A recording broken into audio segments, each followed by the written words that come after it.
friends, in last few discussions we spoke about different forms of democracy, constitution, uh, about the global challenges, about water conflict, and especially we spoke about the relationships between the United States and the Pakistan.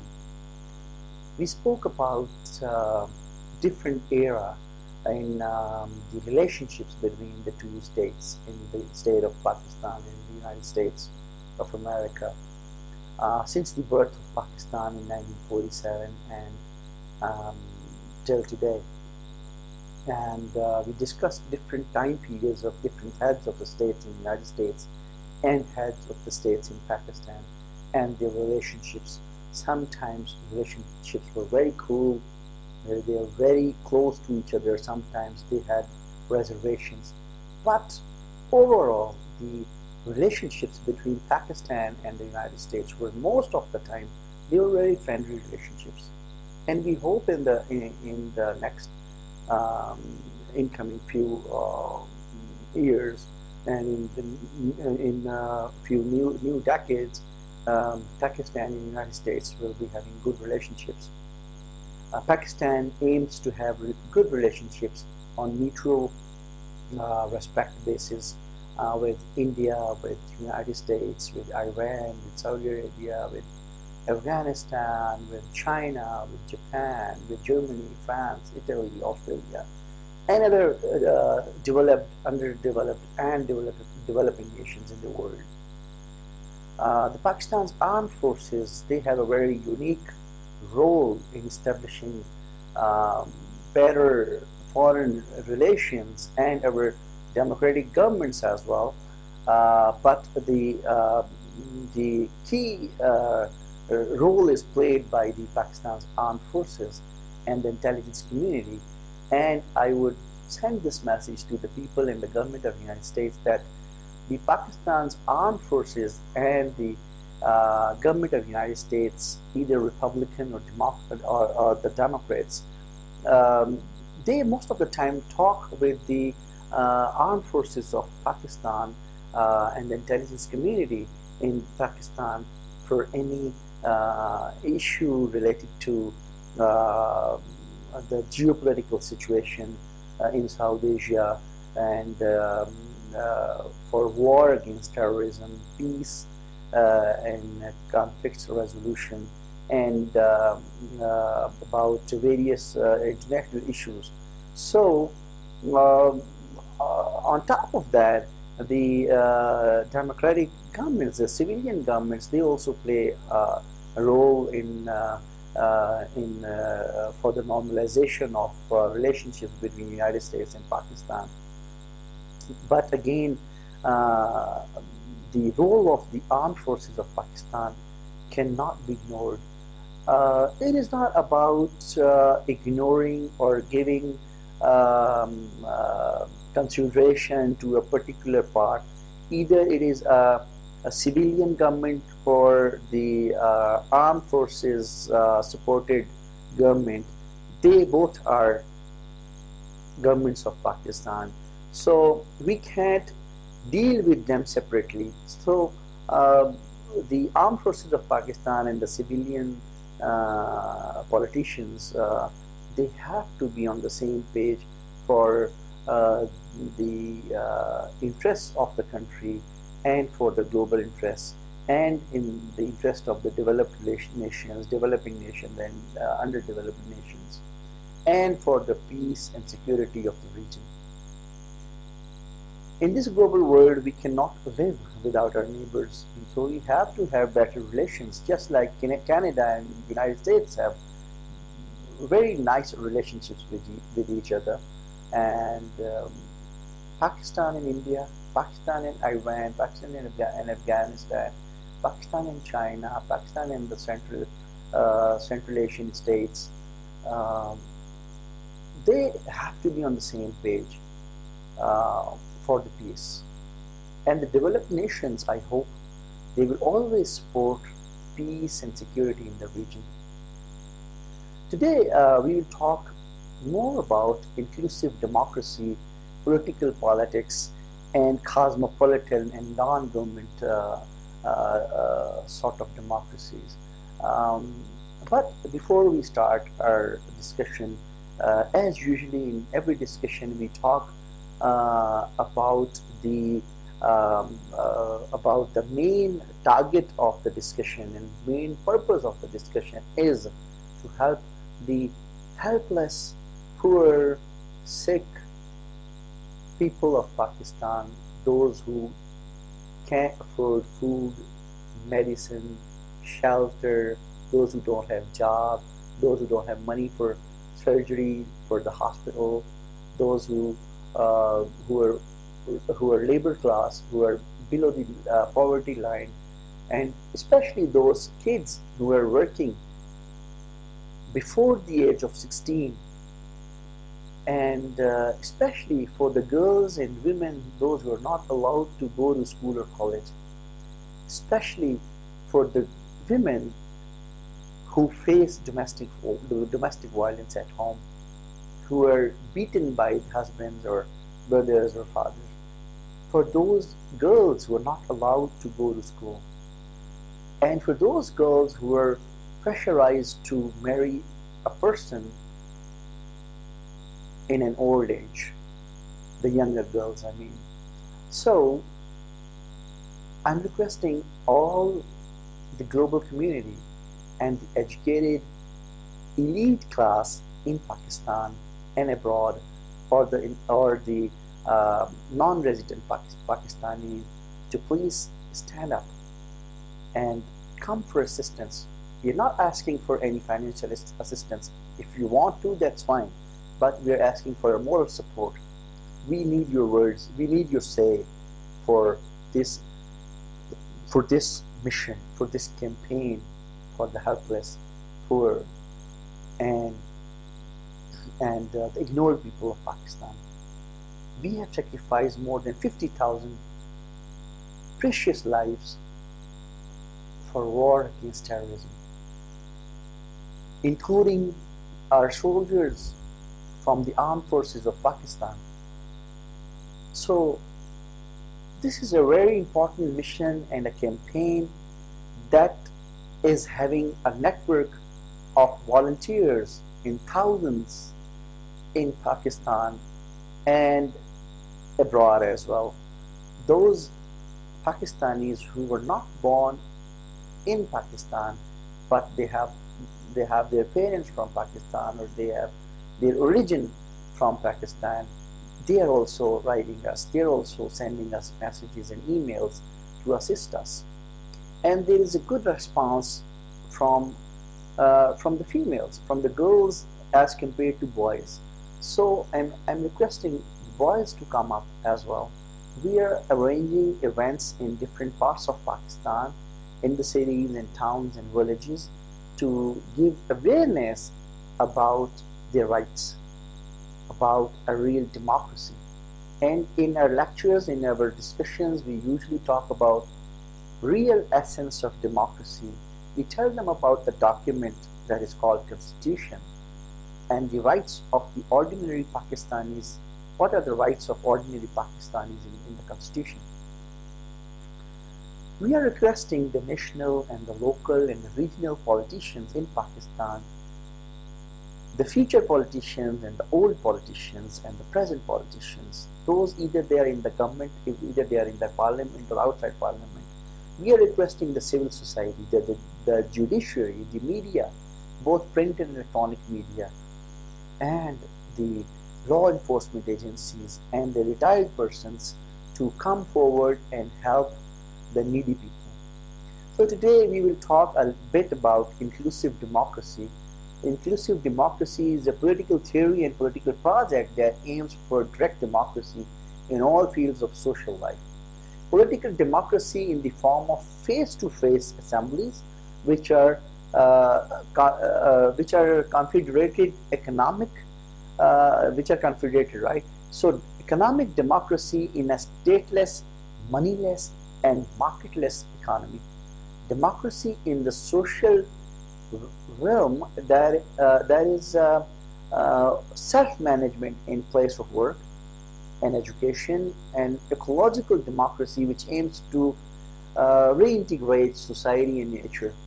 The theoretical project of inclusive democracy emerged from the work of political philosopher Takis Fotopoulos towards an inclusive democracy, and was further developed in the journal Democracy and Nature and its successor, the International Journal of Inclusive Democracy.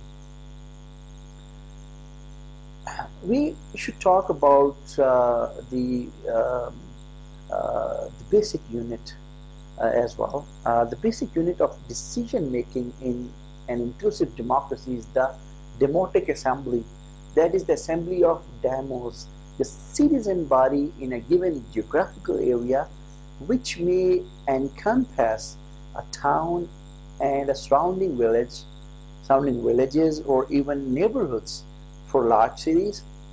An inclusive democracy today can only take the form of confederal democracy, that is based on a network of administrative councils whose members or delegates are elected from popular face-to-face democratic assemblies in various demoi. Does their role is purely administrative and practical, not one of policy making like that of representatives in the representative democracy. The citizen body is advised by experts, but it is the citizen body which functions as the ultimate decision taker. Authority can be delegated to a segment of the citizen body to carry out specific duties. For example, to serve as members of popular courts or of regional and confederal councils. Such delegation is made in principle by lot on a rotation basis and is always recallable by the citizen body. Delegates to regional and confederal bodies should have specific mandates. While discussing this, I would like to tell you about participatory politics. What is participatory politics? Polity or participatory polity is a theoretical form of democracy that is ruled by a nested council structure. The guiding philosophy is that people should have decision-making power in proportion to how much they are affected by the decision. Local councils of 25 to 50 people are completely autonomous on issues that affect only them, and these councils send delegates to higher level councils who are again autonomous regarding issues that affect only the population affected by that council. A council court of randomly chosen citizens serve as a check on the tyranny of the majority, and rules on which body gets to vote on which issue. Delegates may vote differently from how their standing council might wish, but are mandated to communicate to wishes of their sending council delegates. Delegates are recallable at any time. Referendums are possible at any time through votes of most lower level councils. However, not everything is a referendum, as this is most likely a waste of time. Our polity is meant to work in tandem with participatory economy. Now, a question arises, what is cosmopolitan democracy then? A cosmopolitan democracy, also known as global democracy or a world federalism, is a political system in which democracy is implemented on a global scale, directly or through representatives. An important justification for this kind of system is that the decision made in national or regional democracies often affect people outside the constituency who by definition cannot vote By contrast, in a cosmopolitan democracy, the people who are affected by decisions also have a say in them. According to its superiors, any attempt to solve global problems in undemocratic without some form of cosmopolitan democracy. The general principle of cosmopolitan democracy is to expand some or all of the values and norms of democracy, including the rule of law, the non-violent resolution of conflicts, and equality among citizens beyond the limits of the state. To be fully implemented, this would require reforming existing international organizations, for example, the United Nations, as well as the creation of new institutions such as World Parliament, which ideally would enhance public control over and accountability in international politics. Cosmopolitan democracy has been promoted, among others, by physicist Albert Einstein, writer Kurt Vonnegut, columnist George Monbiot, and professors David Howell and Daniel Archibald. The creation of International Criminal Court in 2003 was seen as a major step forward by many supporters of this type of cosmopolitan democracy.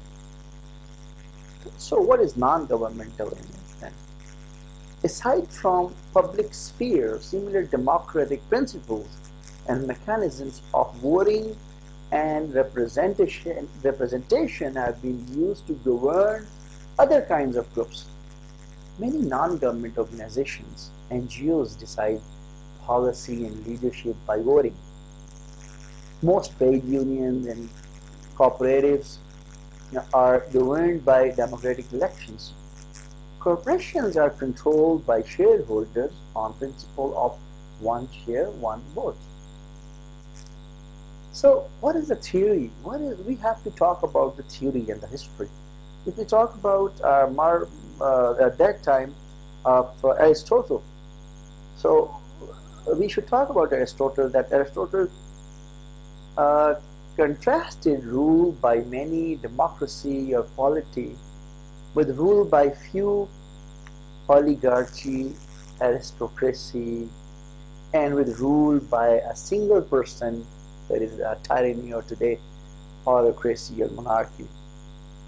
He also thought that there was a good and a bad variant of each system. He considered democracy to be degenerate counterpart of polity.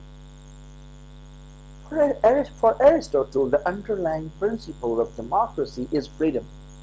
Since only in a democracy the citizens can have a share in freedom. In a sense, he argues that this is what every democracy should make its aim. There are two main aspects of freedom: being ruled and ruling in turn, since everyone is equal according to number, not merit, and to be able to live as one pleases. But one factor of liberty is to govern and to govern in turn. For the popular principle of justice is to have equality according to number, not worth, and one is for a man to live as he likes.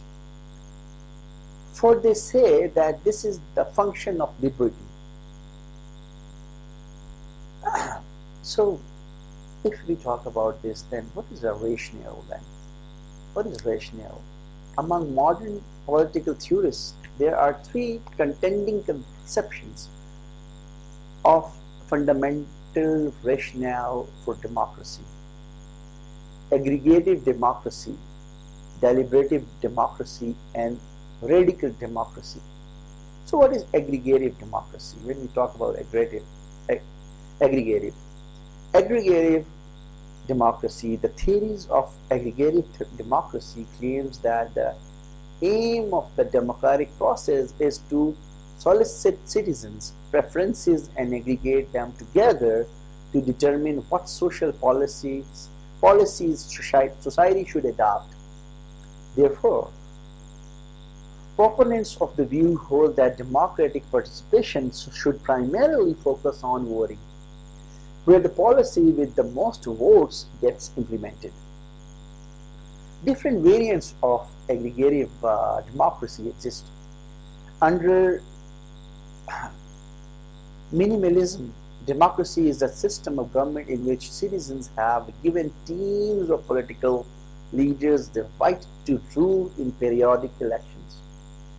According to the minimalist conception, citizens cannot and should not rule because, for example, one most issues most of the time they have no clear view or their views are not well founded.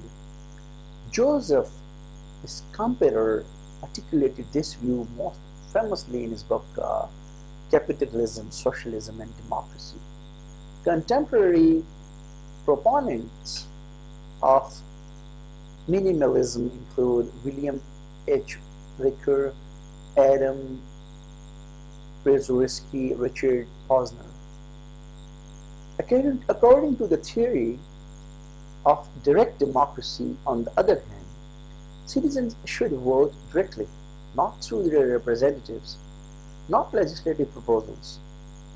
Proponents of direct democracy offer varied reasons to support this view.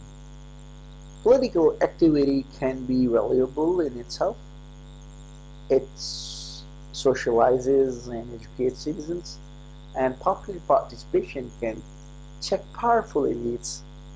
Most importantly, citizens do not really rule themselves unless they directly decide laws and policies.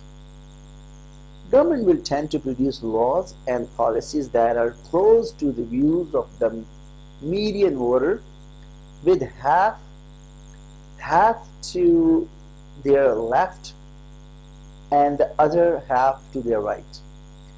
This is not actually a desirable outcome, as it represents the action of self-interested and somewhat unaccountable political elites competing for votes. Anthony Downs suggests that ideological political parties are necessary to act as a mediating broker between individuals and governments. Downs laid out this view in his 1957 book, An Economic Theory of Democracy. So we'll be talking about that in our later discussion. We'll end up this discussion with our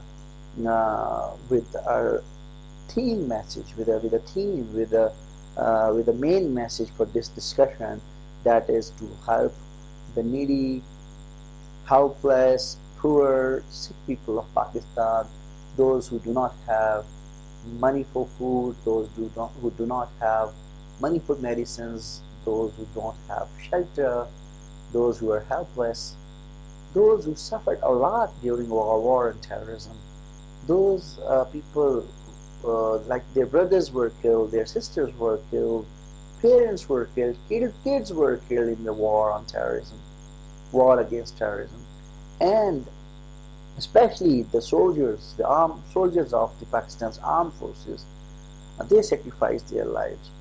And we are also talking about the poor, needy people in Pakistan, especially those who are patients of cancer and hepatitis and other fatal diseases, so that the international media and the people of Pakistan, the elite people of Pakistan, the educated people of Pakistan should stand with their voice, should raise their voices with their voice. And you can see our website, you can see the email address and the phone number on the screen below, and you can write us. You can comment, you can write us to help, you can write us to get help from us. We are arranging camps, summer camps, spring and fall camps winter camps for the needy people, clinics for them, and to help the disabled people and the poor people, and to give awareness. You can contribute by giving your time, by like once in a week on Saturdays and Sundays. You can come in the evenings. We will be in different cities and villages in Pakistan, and hopefully we'll be coming to the nations in United States, in Canada, and England, France, Germany, Italy, Australia, New Zealand, and in Middle East, to give awareness to the global community that Pakistan is not a country of extremists or fundamentalists. We are growing, we are moderate, and we have a message of peace, friendship, and unity for the rest of the nations in the world. Either they are Muslims or non-Muslims, either they believe in our ideology or they don't. Even they were our enemies a long time ago. We are friendly to you. No dispute is dispute forever. So we, together with the civilian governments and together with the armed forces of Pakistan, the judiciary, the media, and the civil society, and the lawyers, and the non-government organizations in Pakistan like us, and the politicians, we all have to work together as a nation to raise the voice of the common people of Pakistan, and to reduce, to eliminate, to overcome the pressures, the injustice in Pakistan. So hopefully we'll meet again, we'll talk again. Thanks for your time.